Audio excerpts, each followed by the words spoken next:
Paras. Happy New Year, everyone! Sino nandito ng January 1? Taas kamay. So, I assume lahat ng hindi nagtaas ng kamay, wala kayo. Dahil mahal ko kayo, na... Ay, hindi. Nagpamigay ako ng jacket nung... Pero ito. I want to give you the 3 points that I shared nung January 1. So, please write this down. And even for those who were present nung January 1, I also want you to write this down. And if possible, no, isulat ninyo sa isang kokomban. Isulat ninyo yung very prominent doon sa inyong kwarto or wherever in the house, because I want you to be claiming these promises from the Lord. All right? Before I proceed to the actual sermon, I'm sharing with you the January 1 outline, because these are 3 promises that I believe the Lord will have all of us claim for, not just for the year 2026, but even for the rest of our lives. I believe that this was a heavenly download for all of us to claim. Alright? Nakahanda na yung inyong mga pen and paper. Cellphone. Dati, no, pen and paper di ba? Alright, the 3 promises for 2026, and these are the 3 points last Thursday. Number 1, God will give you new territories. Okay? I want you to be claiming that. For an exposition on this, just watch the video nung January 1 New Year's Day service natin. But that's number 1. I want you to be claiming this. God will give you new territories. The highlight is on the word new. Alright? Number 2. Nasusundan niyo ako? Okay, number 2, no one can stand up against you. No one can stand up against you.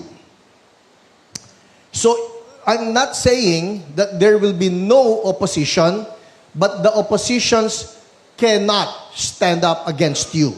May gera, may bakbakan. Parang yung narinig lang natin na testimony. If you were here kanina sa 9 a.m., sino nabibless sa mga youth natin? Nakakabless, ano? People, let's be praying for them that the fire will just be something that will be burning for the rest of their lives. Amen? Nakakatuwa po sa youth camp, palagi ito, no? That on the last day, pag in-announce na, people, last day na ito. Tapos one more day. Sige, dagdagan lang natin ng bayad. Sige, wala na lang na one more day. Pero nakakatuwa lang that the fire is there, and we want to see this fire just be burning and burning and burning for the rest of the year and for the rest of their lives. Now, going back, no one can stand up against you. There will be opposition, pero ano man yung opposition na yan, tayo po magiging overcomers pa rin. Amen? Alright? And number 3 is, sabihin mo yung katabi mo, you will be prosperous and successful. Alright? Now, these are all very scriptural. Alam ko, meron pong segment of the body of Christ na medyo allergic pagka narinig nila yung prosperity. Now, this is not prosperity doctrine in the sense na, let me just clear it up a bit. Alright? May mga Kristiyano na, prosperity preacher yan, prosperity doctrine yan. Is prosperity wrong? As far as the Bible is concerned, God wants to prosper His people. That's why the Bible says that we are to meditate on His Word day and night, and that when we obey His Word, then we will be prosperous and successful. God knows the plans that He has for us. Plans to prosper us and not to harm us. So, ganun ang dami naman ng mga promises sa Bible that speak of the people of God being prosperous. Bakit ayaw nung mga ilang mananampalataya itong preachings on prosperity? I think it has to do with a reaction to some prosperity preachers who actually teach prosperity, but it is a selfish kind of prosperity. Yun bang itong aking eroplano ay iisa lang, gusto kong gawing 2, gusto kong gawing 3, o itong aking kotse ay tatatlo lang, gusto kong gawing 4, gusto ko yung may payong, gusto ko yung So, when we start thinking in those terms, then yes, I agree with them. That kind of prosperity is not biblical. Alright? Pero, for the people of God to be thinking in terms na, I want to be poor so that I will live a life that's pleasing to God, I don't think that that is the kind of a life that God wants for His people. Bakit? Halimbawa lang, you talk about the youth camp. Papaano nating may sponsoran yung mga youth na hindi na kayang magbayad, maka-attend ng youth camp, wala silang pera, ay sorry, pero nag-pray kasi ako kay Lord that I will live a very simple life, kaya ayokong tumatanggap ng maraming kayamanan from the Lord. That's not the type of a life that God will have for us. Ang gusto ni Lord, kaya nating tumulong sa mga nangangailangan. Amen? E paano ka makakatulong if you are not being prosperous? Nakukuha natin? Lumapit pong isa nating pastor sa akin nung youth camp. I won't name the person anymore. Pero inlapit niya sa akin, so there was a pause na, Pastor, sabi niya, gusto ko lang sabihin, and then there was a pause. Tapos broken na yung boses niya, sabi niya, Pastor, thank you. Kasi yung mga kabataan ko, alam naman ni Lord, wala kaming kakayanan na magbayad para mapapunta sila sa camp na ito. Pero salamat kasi nag-i-sponsor ang Mother Church ng mga campers. Kaya yung mga kabataan namin ay nagiging on fire uli kay Lord. Sabi ko sa kanya, makakarating po yan sa mga sponsors. So for all of you who sponsored, because God prospered you, marami po salamat, and God prosper you some more. Amen. Alright, so sabihin mo yung katabi mo, you will be prosperous and successful. Ito pa, dagdagan lang natin, you will not be selfish. Alright? God wants us to prosper so that we can be channels of blessings to other people as well. Alright? So isulat po ninyo yung tatlong yan sa isang pirasong papel. Ayaw nyo na kukumban. Bakit ba tinawag na coupon bond siya, no? Pero di ba kukumban? Anyway, isulat ninyo sa isang papel, ilagay nyo sa prominent place, and then just be reminded, if you want verses for that, just meditate on Joshua chapter 1, verses 1 to 8. Those are all from the Bible. All right, who's ready for the word today? Okay, the title is God First. God First. How better way to start the year than to put God first. Haggai, let's turn our Bibles right there. O kung tawagin ng iba ay Haggai. Haggai na lang. Mas madali. Haggai chapter 1, we start in verse 1. In the second year of King Darius, on the first day of the 6th month, the word of the Lord came through the prophet Haggai to Zerubbabel, son of Shealtiel, governor of Judah, and to Joshua, son of Jozadak, the high priest. This is what the Lord Almighty says. These people say, the time has not yet come to rebuild the Lord's house. Then the word of the Lord came through the prophet Haggai. Is it the time for you yourselves to be living in your paneled houses while this house remains a ruin? Now, this is what the Lord Almighty says. Give careful thought to your ways. You have planted much, but harvested little. You eat, but never have enough. You drink, but never have your fill. You put on clothes, but you're not warm. You earn wages only to put them in a purse with holes in it. Hanggang dun po muna, but we will finish the whole chapter. Let's pray. Lord, Holy Spirit, again, we come to you. We recognize that you are our teacher. Oh Lord, would you just teach us anew from your word? I come to you, I ask for help. Inspire me and inspire my brothers and my sisters, those who are here and those watching online. Oh God, we pray that this will be a word that we will just remember and put into practice. Always be glorified. In Jesus' name, everybody say, Amen, Amen. All right. So here's the context of Haggai. The exiles, alam po natin to, no, na ang mga people of Judah were, well, Judah, the kingdom itself, fell. It fell on 586 BC. Nilusob sila ng Babylon. Now, after Babylon conquered Judah, yun pong mga prominent people ng Judah were taken captive. They were brought as exiles to Babylon. Ngayon, ang Babylon mismo, the kingdom of Babylon itself fell. It fell to Persia. At nakakatuwa because the Lord convicted the king of Persia, and we're talking here of King Cyrus, that the Lord touched Cyrus and basically told him, pakawalan mo yaang mga Jews na yan na hinuli at nilagay sa Babylon and allow them to go back to their own country. Alright? So, ang nangyari po rito, si King Cyrus, pinalaya niya ang lahat ng mga Hudyo para makabalik doon sa kanilang lugar. Now, sabi rito, after their exile, some of the Jewish people have been told to return to Jerusalem to rebuild their society and God's temple. So, that was the idea. Matter of fact, sobra yung blessing na binigay ni King Cyrus. Hindi lang niya binigyan ng permiso na, sige, makakabalik na kayo doon sa bansang pinanggalingan ninyo. Binigyan pa niya ng safe passage. Hindi lang yan. Sabi niya, anong materyales ang kailangan ninyo? Pabibigyan ko rin kayo. Alright? Ang kulang na lang talaga bigyan ng jacket, pero anong kailangan nyo, ibibigay sa inyo para magawa na yan. Yung inyong city walls, yung inyong temple. And so it was King Cyrus in 538 BC and later by King Darius, also of Persia, in 520 BC that they were told, gawin na ninyo yung temple.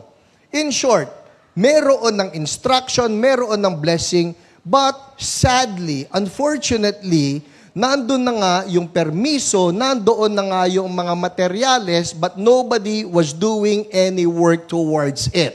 Now, pasok ngayon ng Haggai, in 520 BC, he now tells them, anong ginagawa natin?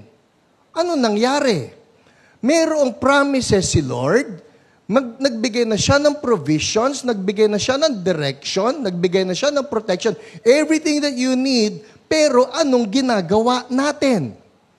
Now, let's put this into application that God has actually given His people promises of blessings. Kagaya ng binigay ko sa inyo na 3 points that we are going to claim. But the question remains, anong ginagawa natin? Why is it that the assignment that God has given to us is not yet fulfilled? Naniniwala po ako, ang dami-daming gustong gawin ni Lord sa buhay natin. At naniniwala ako, marami tayong mga hindi nagawa noong 2025. But this year, everybody say, this year, hahayaan ni Lord na mangyari ito. How? When we put God first. So, the lessons for today, prioritizing God, number 1, obviously, prioritize God. Alright? Prioritize God. Everybody say priority. And sabi rito sa verse 2, this is what the Lord Almighty says. Sino nagsasalita? Si Lord. Ito po yan ha. Pagka si Lord na nagsalita, sumunod na tayo. Pwedeng, si pastor lang naman nagsabi niyan eh. O kaya naman, yung kapatid ko lang nagsabi yan. Si barangay captain lang naman nagsabi yan. Ito po hindi. Si Lord na ang nagsasabi. And this is what He's saying. These people say that time has not yet come to rebuild the Lord's house. Then, the word of the Lord came through the prophet Haggai. He says, is it a time for you yourselves to be living in your paneled houses while this house remains a ruin? Hindi ko po maintindihan anong ibig sabihin ng paneled houses. I looked it up. Yung NLT, ganitong rendering. Listen, ang sabi ng NLT, why are you living in luxurious houses while my house lies in ruins? Hindi ako magpapataas ng kamay rito kung sino nakatira sa luxurious houses. Pero ito po yan eh. It's not about us living in luxurious houses. It's about us prioritizing us over God. That's the whole point here. Na sinasabi ni Lord dito sa mga anak niya, sadali, ganito yan ha, ba't inuuna nyo sarili nyo, hindi nyo ako inuuna? So who wants the blessings of God for 2026? For the rest of your life? Siyempre, di ba gusto natin? And this is what God will tell us. Put Him first. Put Him first. One of the verses that we got to know when we were young Christians would be Matthew 6:33. For God so loved. Ano nga yun? Ha? Seek first. Seek. Everybody say seek. Hoy, meron doong effort. When you're seeking for something, you're not just waiting for it.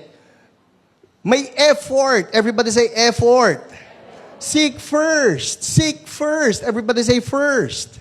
Alright, ito po ha. I don't know what your lifestyle is. But obviously, God is telling us, in practical terms, unahin natin siya.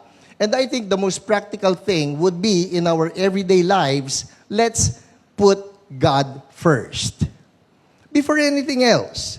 Huwag ka munang tumingin ng ano ang message sa'yo sa messenger. Huwag ka munang mag-check ng mga status ng mga tao-tao sa Facebook. Huwag ka munang mag-YouTube. Put God first. Bible muna. Hear from God. Worship the Lord. You can worship via Spotify. The point being, give God the first hour of the day. Napansin ba ninyo, if you put God first, like give Him the first hour of the day, the rest of the day, mas maganda mas kaya mo, mas may grace na dumadaloy sa'yo. Mas pasensyoso ka, mas masayahin ka. Tapos pansinin din ninyo, pagka hindi nauna si Lord, medyo may bugnot ka ng konti. Actually, hindi nga konti, minsan mas malakas ang bugnot. May toyo. Sino rito, napansin nyo, sinusoy sauce kayo? Hindi ba? It happens. Lagyan mo pa ng suka yan. Pero ang lungkot, when we don't put God first, mapapansin mo yan Bakit ang init ng ulo mo? Bakit yung mga tao, binati ka, tapos ikaw padabog? Bakit nagkakaganon? Because you did not prioritize God. Well, these are some verses, all right? I want you to write them down, okay? Ay, binura ko pala. Pero ito yan, you remember, like there's Abraham who sought God first thing in the morning. And then Jesus, first thing in the morning. Ang dami, one of the favorite psalms of mine, Psalm 5. Nung isang araw nga kinakanta ko ito, sabi ko kay Ate Lolet, ang ganda-ganda nung kantang ito. Isa ito sa mga paborito ko nung ako bagong Kristiyano. Alam niyo yung Psalm 5 na kanta? Maranatha Music. Give ear to my words, O Lord. Consider my meditations. Maganda po yan. Maganda yan, okay? Huwag kayo matraumatize. Hindi naman maganda Hanapin nyo na lang. May Spotify, Psalm 5. Huwag muna ngayon, pero isama nyo sa notes ninyo. Look for Psalm 5, Maranatha Music. And it will just touch you na, Lord, oo nga, dapat ikaw ang inuuna ko. Prioritize God. See, something good happens when we prioritize God. God knows how to reciprocate. Uy, inuna ako ng anak ko. Alam niyo, pag inuna natin si Lord, seek first the kingdom of God and His righteousness, and what? All these things will be added unto you. Marunong magdagdag si Lord. Sino sa inyo gusto dagdagan ni Lord? Sino sa inyo gusto bawasan ni Lord? Okay, sino sa inyo gusto dagdagan ni Lord? Sabihin nga natin, Lord, dagdag. Alright? Ang sarap lang. Papaano? Seek God first. Prioritize Him. Here's the story. Alam natin to lahat. 1 Kings chapter 17, verse 7. And I think that this is a very good illustration of what it means to be putting God first, na alam ni Lord paano kang pagpapalain. Alright? So the story has to do with Elijah and then the widow at Zarephath. You remember? Alright. So the context of this, the whole country was suffering from a famine. Walang ulan, So, dahil walang ulan for 3 years, you can just imagine this. Kung walang ulan, walang mga damo, walang vegetation. Kung walang mga damo, walang makain ng mga baka. Walang makain ang livestock. In short, there's just a famine even of food. So what happens here? Verse 7, sometime later, the brook dried up because there had been no rain in the land. Then the word of the Lord came to him, go at once to Zarephath in the region of Sidon and stay there. I have directed a widow there to supply you with food. Now, mind you, pagka sinabi po sa Bible na widow, widows are the most helpless people in Bible times. Bakit helpless? Number 1 po, ang mga babae kapag ganito, ang babae ay nakadepende sa kanyang mister for livelihood. So, the husband will be the one to provide. The husband will be the one to protect. The husband is the one who carries the burdens of the whole family. Si Mrs. ay nandun just taking care of the house, but she cannot work. Even society will not allow her to work. But the thing here is, namatay na yung mister niya. Wala siyang aasahan. So sabi rito, the Lord of all people, sabi rito, I have directed a widow there to supply you with food. So he went to Zarephath. When he came to the town gate, a widow was there gathering sticks. He called to her and asked, would you bring me a little water in a jar so I may have a drink? Ito konteksto. Walang ulan. Manghihingi ka ng tubig. That itself was difficult. Mahal ang tubig. Nanghihingi pa ito ng tubig. Would you bring me a little water? Okay. Verse 11. As she was going to get it, he called, and bring me please a piece of bread. Okay na sige, bibigyan ko ng tubig ito, pero nung papunta na yung widow, ay, pengi na rin ng tinapay. Ang tawag po natin dito, kapal mooks. Alright? Alam mo ng widow, ang widow hindi nakakapagtrabaho, alam mo ng pahirapan ng tubig, nang hingi ka pa ng tubig, palibhasa naging mabait sa'yo at bibigyan ka na ng tubig, humingi ka na rin ng tinapay. Ang tawag yan, abusero. Verse 12, nagreklamo na siya. As surely as the Lord your God lives, she replied, I don't have any bread, only a handful of flour in a jar and a little olive oil in a jug. So flour, oil. I'm gathering a few sticks to take home, listen, and make a meal for myself and my son so that we may eat it and die. I know you're a prophet, pero last meal po namin to. Elijah said to her, don't be afraid. Sabi mga katabi mo, don't be afraid. Baka meron dito nagre-rema sa iyo to. Naku, pastor, word yan sa akin, sa bahay namin. Only a little flour and oil. Yun natanggap ko nung Pasko.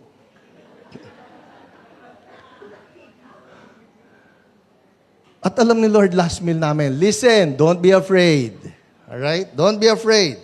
Go home and do as you have said, but first, there you go. Everybody say, but first. Ito na. Make a small loaf of bread for me from what you have and bring it to me, and then make something for yourself and your son. Nakita niyo yung priority? Alam ko yan. Alam ko, last flour, last oil mo na yan. Pero ito yan pagluto mo muna ako. Grabe. Salat na salat ko yung mukha ng prophet na ito. Ayan, Ang kapal nito. Ito sabi niya, unahin mo ako, pagkatapos mo ako mapagluto, lutuan mo na yung sarili nyo. Pagka kaharap mo ito, ay ibang klaseng pastor yan, ay ibang klaseng pastor yan. Wala pa naman akong ginanon. Pero pag ginanon ko kayo, I give you permission na sabihan akong, Pastor, last meal namin and then we die. Right? Pero ito yun sabi niya, but first. Okay, but first. Make a small loaf of bread for me. from what you have and bring it to me, and then make something for yourself and your son. For this is what the Lord says. Eto naman yon. This is the qualifier. Sabi ni Lord Alright? Yun ang importante rito. There was a word from the Lord. Now, pastors, siguro kinakala ko kayong i-address dito ha. If there is no word from the Lord, don't use this story, please.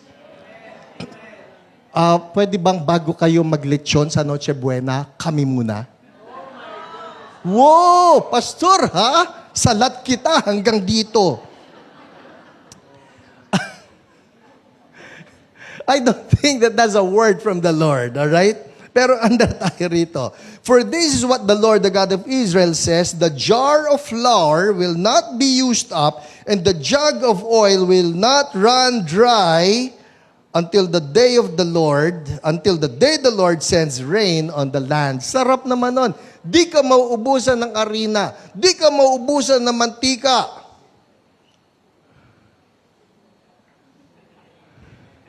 At huwag ka lalapit sa kung kanino. Ma'am, may kilala naman ako. Maraming arena tsaka asukal. Tsaka mantika, tsaka... Hoy, people, sa Bible, isa lang ang Yahweh Yire. Hindi naman doon sinabing... Kay Lord tayo tumitingin. Amen. Alright, verse 17. Sometime later, the son of the woman... sorry, lumundag ako. Verse 15. So ito na. Sabi niya, unahin mo ako, tapos bahala sa'yo si Lord. Verse 15. She went away and did as Elijah had told her. Sumunod Anong ginawa niya? Inuna niya yung prophet, but actually, it's the prophet representing the Lord. Alright? Because it's the Lord who's telling her. The Lord Almighty says. So it's the prophet, not just the prophet, but it's the Lord telling her. So what happens here? She went away, did as the Lord, not just Elijah, but as the Lord had told her. So, ito ang ikiklaim natin. Everybody read with me the next line. So, there was food every day for Elijah and for the woman and her family. Verse 16. Everybody read with me, go. For the jar of flour was not used up, and the jug of oil did not run dry, in keeping with the word of the Lord spoken by Elijah. Ito po yan. Word for this year, Lord, you will provide. Yes, the Lord will provide. But there's a condition to it. Put God first. Prioritize God. Seek first God, and God promises He will be the one to add to us. Amen? Sabihin natin lahat, number 1 ka, Lord. Alright, let's move on. Number 2, andar tayo ha. Putting God first, verse 5 ngayon. Sabi rito ni Haggai, sabi niya, nauna pa yung sarili ninyo kaysa rito sa house ni Lord. That's not right. So what do you do? Verse 5, let's jump. Now, this is what the Lord Almighty says. Give careful thought to your ways. You have planted much, but harvested little. You eat, but never have enough. You drink, but never have your fill. You put on clothes, but are not warm. You earn wages only to put them in a purse with holes in it. Verse 7. This is what the Lord Almighty says. Give careful thought to your ways. May napansin kayong umulit? Give careful thought to your ways. Number 2 lesson for us. In putting God first, practice self-reflection. Give careful thought to your ways. Do an introspection. Tingnan mo, Lord, are there ways of mine that are not pleasing to you? Meron ba akong mga habits? Meron na ba akong practices? Na kung saan you're not really first. I claim you to be number one, but truth of the matter is, I'm not number one. You are not number one. I am number one. So, Lord, search me. The prayer here is the prayer in Psalm 139, verses 23 and 24, the prayer of the psalmist, search me, O God, know my heart. Test me, know my anxious thoughts. See if there is any offensive way in me, and lead me in the way everlasting. Search me. Search me, God. Sino sa inyo naniniwala may mga blind spots, may mga blind sides tayo na hindi ko alam ganun ako. Hindi ko alam na ganun ako. Ako po, I used to have this habit. I don't know if I still have it now.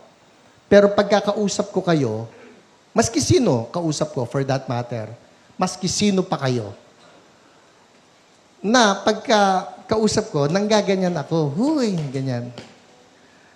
Ewan ko kung nangyari na sa inyo, kausap ko kayo, either tinatapik ko kayo sa balikat, o tinatapik ko kayo sa hita ninyo, o basta nanggaganyan ako. And then one day, sinabihan ako ni Ate Lolet, kausap ko the former Chief Justice of the Supreme Court, si CJ Puno. Kasi pinapunta niya ako sa bahay nila, tapos nagkakwentuhan kami, maganda yung kwentuhan namin, malalim yung kwentuhan namin. Tapos sabi ko, tsaka ano po, hindi ko alam. Hindi ko alam. Sinabi lang sa akin na Ate Lolet, pagkatapos, Daddy, huwag mong hinahampas si Chief Justice. Sabi, ba't ko hampasin? Hinahampas mo. Hindi, hinahampas mo. Hindi, tuloy yung nagbalik sa kwentuhan because we did something doon sa bahay nila. Marami. Kumbaga, the conversation was just getting deeper and more intimate na nagkakwentuhan kami tungkol sa tatay ko, kung paano niyang hinandle dati yung kaso ng tatay ko. Marami kami. Many things. Tapos, ginanya ko siya, oo nga, hinahampas ko nga. Nung ko napansin, oo nga, nangahampas nga ako. Alright? Now, I share with you that story kasi kung minsan, meron tayong mga ginagawa without us even recognizing, ay, ginawa ko pala yon. O baka meron tayong salita that actually hurt people and we're not even aware of them. Huy, hindi ko alam na ganyan ako magsalita. Huy, hindi ko alam na meron akong ganyan na mga attitude o habit. So this is what the Lord will tell us. Give careful thought to your ways. You need to allow God to search you. Search me, O God. Baka naman meron akong yabang. Search me, O God. Baka naman meron akong galit. Search me, Lord. Baka meron akong inggit. Search me. Why is God telling the nation of Judah, give careful thought to your ways? It is because of this. They were doing things that they did not even know offended God. All along, ang alam lang naman nila, wait, is there anything wrong with what we did? Nagpatayo lang naman kami ng bahay, But God was actually offended. Bakit inuunan ninyo yan kaysa dito na gusto kong i-prioritize ninyo? Are you getting what I'm saying? Kung minsan meron tayo na mga nagagawa that actually stop the flow of the blessings of God and we're not even aware of it. And we wonder, Lord, bakit ganon? Hindi nag-overflow ang blessing sa akin. Lord, bakit ganon? Wala naman yung sinasabi nilang breakthrough. Give careful thought to your ways. Practice self-reflection. Ito pong darating na Friday, Saturday, Sunday. We're going to have our 3 nights of glory. Woohoo! Dito po yan, ha? Dito yan. Sino excited sa inyo? Alright? We all know, the past years we've been doing this. I highly encourage you, go through some time of prayer and fasting.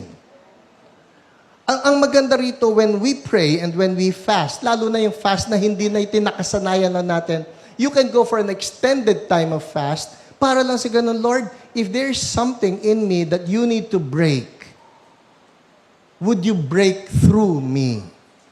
Let's do some self-reflection so that God can just reveal to us, Hiram, alam mo, ito ang mali sa'yo. Sino sa inyo naniniwala may mga nagawa tayo noong 2025 na hindi naging mabunga? Kailangan ma-pinpoint eh. Ano nga ba yon? Kasi pag hindi natin malaman kung ano yon, may nakaharang, hindi natin makuha yung breakthrough. Sandali, ang akala ko ba there will be new territories? Bakit wala yung new territories? Baka may nakaharang. Introspection. Let's do some self-reflection. Lord, search me. Search me. Ako po ayoko ng may babara sa mga blessings na padadaluyin ni Lord. Sayang. Ayaw natin yon. At kung may kinakailangang isuko kay Lord, isuko natin kay Lord. Para tuloy-tuloy ang daloy ng blessings ni God. Amen?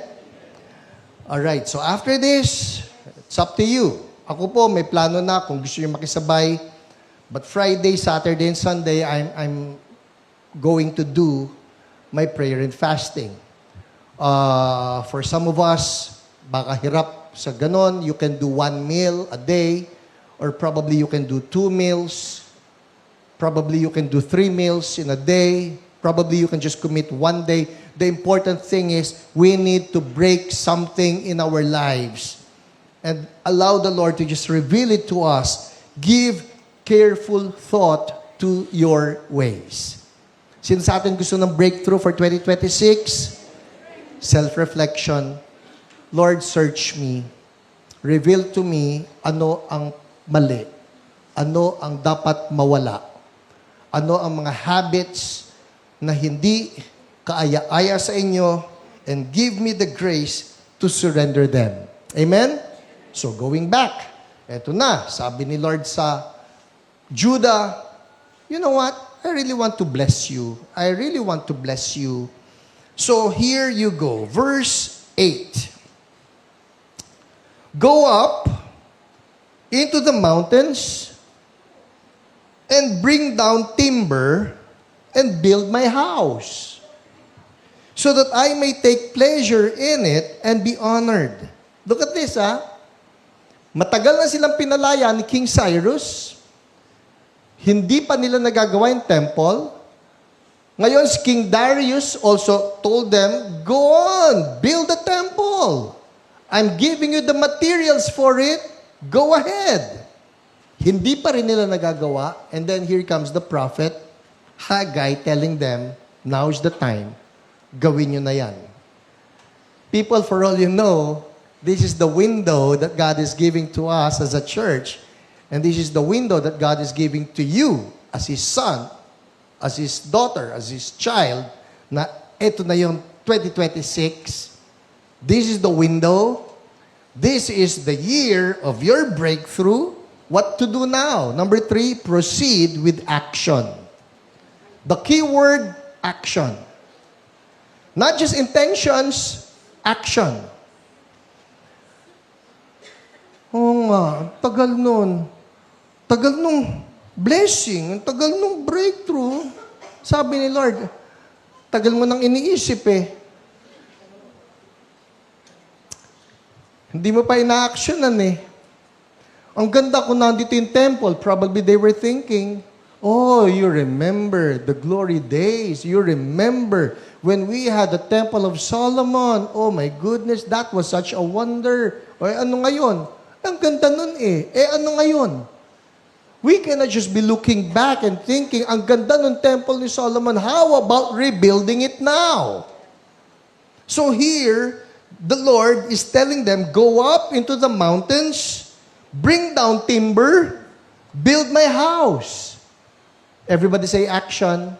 Ito yan eh. May effort yan, ha?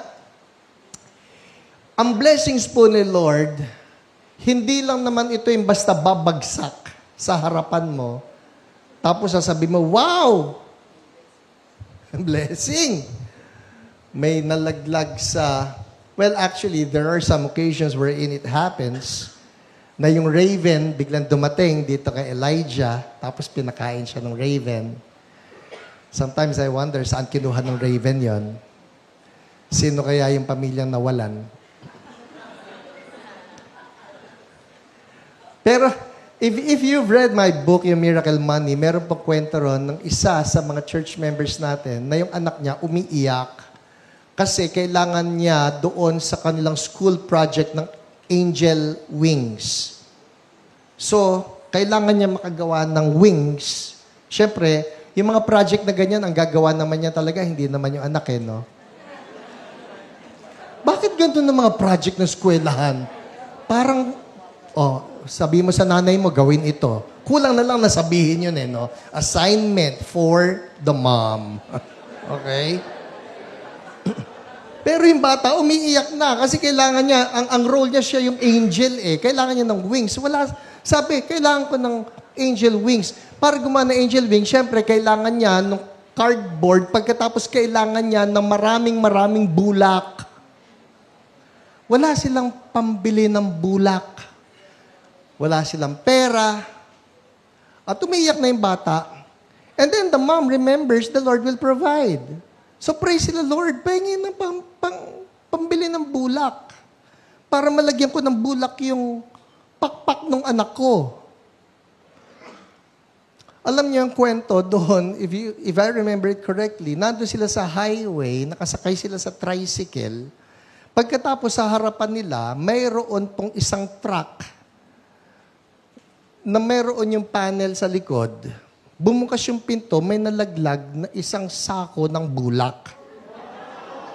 Alright? Ngayon, tinangkapan nilang habulin yung truck ay ayaw magminor, nagtuloy-tuloy. Anong gagawin nila dun sa bulak na yon? Di ginawa nilang pakpak. I mean, that can happen. Pwede na, alright, so the Lord supernaturally provided. But in this case, the temple, there's the promise. It's going to be a breakthrough year. You're going to get your assignment from God fulfilled this year. Pero maraming blessings ni Lord, may effort. Sino rito gusto magkaroon ng breakthrough? May effort. So, proceed with action. That's number 3. We need to act on it. We need to act on it. Ano sabi ni Lord dito? Go up into the mountains. May effort ba yon? Meron Bring down timber. May effort ba yon? Yes, and then you build my house. So this year of 2026, ito po yan may effort na gagawin on our part so that the blessings of God will be ours. Pero itong alam natin, kasama natin si Lord habang umi-effort tayo. E-effort tayo and then success tayo. Alright? Umi-effort para sumakses. Pero dapat kasama si Lord. Amen? Yun It's just like this. God promised the nation of Israel, I'm going to give you your own land. It's the promised land. A land that's flowing with milk and honey. Alright? Huwag niyong kuning literal yan. Ang lagkit naman nun. Ibig lang sabihin nun, pinagpala talaga yung lupain. But then again, it's the promised land. It cannot be yours unless you exert some effort. So what do? You conquer the land. May effort Naalala ninyo nung si Jesus nakita yung mga disciples, sabi niya, kumusta? Kumusta huli? Sabi ni Peter, wala Wala Sabi ni Lord, sige, you launch out again into the deep part. There's the effort. You launch out again. Lord, we have worked all night but haven't caught anything. But because you say so, then we're going to do it. They launched out. Ang tawag doon, effort. And next thing you know, the Lord blessed their effort. Are you getting this? All right, 2026, yung effort mo, pagpapalain ni Lord, and then He will give you your breakthrough. Sino excited doon? Pwede sabihin lang natin, Lord, Give me the grace to proceed with action. My effort, your blessing. In Jesus' name, amen. Amen. Naalala ko po yung isang kwento rito. Nag-speak ako doon sa Carmona, CSB, Carmona, Cavite. Back then, yung church po natin sa Carmona, nasa house church ito eh. So, this couple, their names, Joel and Marlene. Sila yung nagre-renta doon sa bahay and then they offered yung kanilang ground floor to be the church. And I remember, it was just so fresh in my heart back then on how God was just causing miracle money to appear from out of the blue. Kumbaga, wala naman pera. Why don't we claim that again, ha? Na yung bulsa mo, alam mong walang laman, biglang magkakaroon. O yung bank account mo, alam mo 5,000 ang laman, biglang magiging 12,000. Yung mga tipong ganon. So anyways, I was just sharing those stories on how God can just replenish your finances miraculously. The highlight is on the word miraculously. So nag-share ako. Pagkatapos, ito po si Marlene, the wife, as I was preaching, hindi ko napansin, umakyat siya. Alright? So, she left itong worship hall, umakyat siya. Pagkatapos, nung bumalik, offering time, tuwan-tuwa siya. Natapos ang worship service, lumapit siya, Pastor, nakita niyo akong umakyat kanina. Sabi ko, parang nga nakita kong umakyat ka. Kasi po habang nagpipreach kayo, sabi ko, Lord, gusto ko nung kinikwento ni Pastor Hiram. So what she did, umalis siya doon, umakyat siya sa taas. Yung taas would be yung kwarto nila sa bahay. Ang ginawa ko po, sabi niya, kinuha niya yung kanyang envelope na mayroon yung 6,000 pesos na pangbayad sa kanilang monthly rent. Back then, it was still mababa. 6,000 pesos. Pang monthly rent nila yon. Pastor, nung narinig ko na sabi niyo, kayang magdagdag ni Lord, kayang maghimala ni Lord, umakyat ako, sabi ko, Lord, pengi ako ng miracle money na yan. So, umakyat siya. Alright? Pag-akyat po niya, kinuha niya envelope. Just the night before, binilang na niya yon. Magkano yung amount? 6,000 pesos kasi iaabot na niya kay landlord. Yung ba ang tawag doon? Yeah, iaabot niya kay landlord. Alam niya 6,000. Pero sabi ninyo kasi na si Lord kayang magdagdag, si Lord kayang magbigay ng miracle money. So umakit po ako. Pastor, kinuha ko yung envelope na may 6,000 pesos. Pastor, sabi niya, binuksan ko, binilang ko, 7,500 po ang laman. Hallelujah! Hallelujah! Now, yung iba sa atin, 1,500 lang na dagdag. See, I've said this before, I think I need to say it again, that what God wants from each one of us would be that appreciation, be it for the big miracles or even for the small miracles. Meron sa atin noon, maya't maya, nagdadagdag si Lord sa kanya ng 50 pesos. So, tuwa-tuwa siya. Uy, may 50 ako, may 50 ako. Tapos, nilapit ko kay Ate Lolet. Si Ate Lolet po, ibang klase maghimala ito eh. Sabi na Ate Lolet, Lord, itaas mo yung amount. Aba, ang bait po ni Lord, inangat ni Lord yung amount, naging 100 yung mga lumilitaw sa Kanya. Now, babalikan ko. Yung pastor, bigla na lang dumating yan. Hindi po, may effort yon. Anong effort niya? Ito sabi ko sa kanya, alam mo ba, Marlene, kako, kung hindi ka umakyat at kung hindi mo binuksan yung envelope at kung hindi mo binilang yon uli, hindi nagkaroon ng dagdag yon?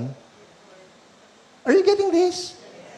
Kasi ang inonor ni Lord doon was her faith that was coupled with action na masilip nga kung talagang nadagdagan. Kung hindi niya sinilip yon, walang dagdag yon. It's the same thing with our effort. Pag nakita Lord, uy, itong anak ko, sumusunod na, He went up into the mountains. He brought down the timber. Guess what? I'm going to bless that effort. So, Lord, ano po yung action na gusto nyong gawin ko? I want you to be praying for that. May gusto si Lord ipagawa sa atin eh.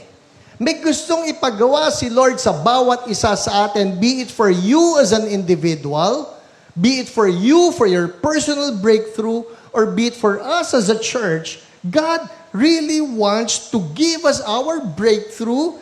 As we put Him first, God is saying, put it into action, ha? Put it into action. Lord, ano yun? Yun ang dapat nating i-determine. Ano yung action na gagawin mo? So, nakakatatlo na tayo. What's number 1? Yeah, we prioritize God. What's number 2? We practice self-reflection. Tingnan natin, Lord, ano yung mga bara-bara dyan? Dapat maalis. Number 3, proceed with action. All right, let's move on. Ito na. Verse 12. Sabi rito, then Zerubbabel, son of Shealtiel, Joshua, son of Jozadak, the high priest, and the whole remnant of the people obeyed the voice of the Lord, their God, and the message of the prophet Haggai, because the Lord their God had sent him. And what? The people feared the Lord.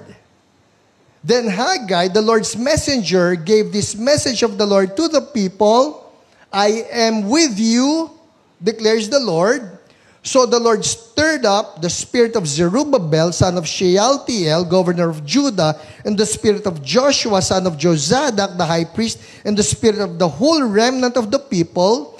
They came and began to work on the house of the Lord Almighty, their God, on the 24th day of the 6th month. Ano yung napulot nating lesson dito? Sabi namin katabi mo, God wants to bless you. God wants to give you your breakthrough.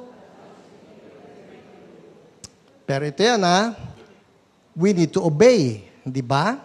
We need to obey. We need to put it into action.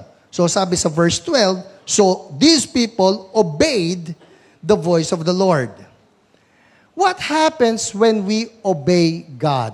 Ito po, I can assure you this, I'm giving you your 100% guarantee. When we obey God, doon sa mga steps na ibibigay niya sa atin as individuals and as a church, when we obey God, He promises to bless us. So number 4, prepare to be blessed. Kasi ganito yan eh. Lord, nasa yung breakthrough ko? Lord, nasa...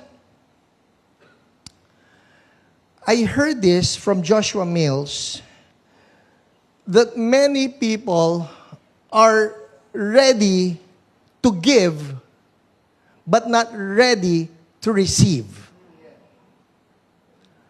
Naihanda nga natin yung pang tithes natin, naka-envelope na nga bago tayo nagpunta ng church. Pero after we give, we're not really ready to receive. Na pagka na-receive mo, may question mark pa ba, Lord, talaga bang akin to? Baka naman hindi akin to, baka naman nagkamali lang ang bangko, o baka naman nagkamali lang yung tumawag sa akin. But here, the Lord is telling Judah, you will be blessed. Look at this, ha? Ano-ano yung mga blessings na pinangako dito ni Lord? Look at this, ha? Sabi rito, so verse 12, they obeyed the voice of the Lord their God and the message of the prophet Haggai because the Lord their God had sent him. Number 1 blessing, the people feared the Lord. That's a blessing. That the fear of the Lord was restored. Natutuwa ako doon sa mga reports na narinig ko from the youth on how the fear of the Lord was just rekindled in their hearts na, Lord, ikaw ang uunahin ko. Lord, bibitawan ko ito pag naghihinder ito sa journey ko with you. That's the fear of the Lord. So when we obey the Lord, He promises the fear of the Lord will be restored. The next one, verse 13. Then Haggai, the Lord's messenger, gave this message of the Lord to the people, I am with you, declares the Lord. That's another blessing. You obey the Lord, He promises that the presence of the Lord will be yours. Oh my goodness, that's the most important thing na alam natin kasama natin si Lord sa bawat hakbang. And finally, this one, verse 14. So the Lord stirred up the Spirit. Everybody say, stirred up the Spirit. Tiningnan ko ito sa NLT. I love it. At ito ang iiwanan ko sa atin. Haggai 1:14 from the New Living Translation. Meron ka, if you can show, NLT. Ang sabi rito, let me read. NLT. So the Lord, yung pong stirred up, it is this. Everybody read with me, go. So the Lord sparked the enthusiasm of Zerubbabel, son of Shealtiel, governor of Judah, and the enthusiasm of Jeshua, son of Jehozadak, the high priest, and the enthusiasm of the whole remnant of God's people. They began to work on the house of their God, the Lord of heaven's armies. In short, you obey God, He brings back that enthusiasm in your heart. Ang isa sa pinakamalungkot at mahirap na gawin sa atin bilang mga Kristiyano, kailangan daw gawin eh.